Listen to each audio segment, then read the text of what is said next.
महादेव मुंडे खून प्रकरणात एसआयटी स्थापन करण्यात आली आहे। आंदोलन त्यामुळे स्थगित करण्यात आलं। आरोपीला लवकरात लवकर अटक करा, ज्ञानेश्वरी मुंडे यांनी पोलिसांकडे मागणी केली आहे। यासाठी चौकशीची मागणी केली जात होती, त्यासाठी आंदोलन सुरू होतं बीडमध्ये। या मागणीला आता यश आलंय। सरकारने दखल घेतली आंदोलनाची आणि एसआयटी स्थापनेची घोषणा केली आहे। आरोपी अटक होत नाही तोपर्यंत आम्ही समाधानी नाहोत।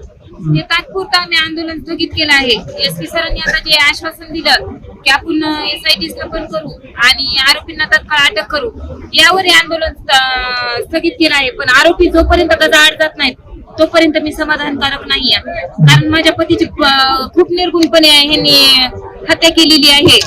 त्यासाठी मी समाधानकारक नाही आहे। आपल्या 3दा आश्वासन दिलं होतं नाही, मग तर आताच आश्वासन आलं काय?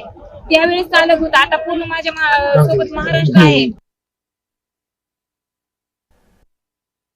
आमची मागणी होती की एसआयटी स्थापन करावी। ती मागणी पुन्हा मनोजदार जरांगे साहेबांनी पण केली, पाटलांनी त्यांना भेट दिली, त्यांची आम्ही भेट घेतली।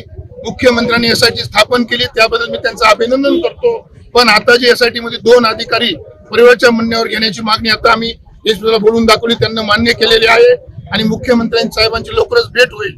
पण आम्ही हे लढा इथंच न थांबता जर आम्हाला न्याय मिळाला नाही तर आम्ही पुढचं जन आंदोलन आमच्या नदीमध्ये उड्या मारून आम्ही तिथं जीव देऊ, असं आम्ही त्यांना सांगितलेलं आहे। त्यासाठी स्थापन केलेल्या मध्ये जे काही कमी जास्त अधिकारी आहेत तर 2 अधिकारी हे कुटुंबाच्या मनावर द्यावे अशी कुटुंबाने विनंती केली।